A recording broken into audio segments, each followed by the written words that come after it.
High-level talks between Russia and Ukraine ended without a ceasefire as violence continued across the country.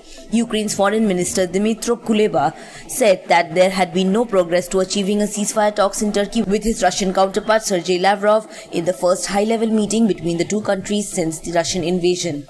Talks got underway near Antalya amid international outrage over Russia's attack on a children's hospital in the strategically important city of Mariupol that killed at least 3, including 1 child. Ukraine's President Volodymyr Zelensky said that the bombing of the 600-bed children's and maternity hospital that injured pregnant women was evidence of genocide. The day after the attack, the International Red Cross reported that conditions in Mariupol were increasingly dire and desperate as hundreds of thousands of people have no food, water, heat or electricity. The organization's delegation deputy head described the harrowing conditions in the city, with people reporting that they had no food for children and attacking each other for sustenance.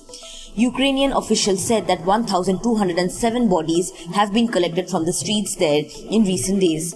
They said that workers are burying the dead in mass graves. Meanwhile, Kyiv's mayor, Vitaly Klitschko, reported that half of the capital's total population had left the city as Russian forces advanced on the city.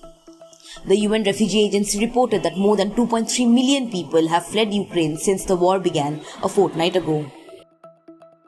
Subscribe to One India channel and never miss an update.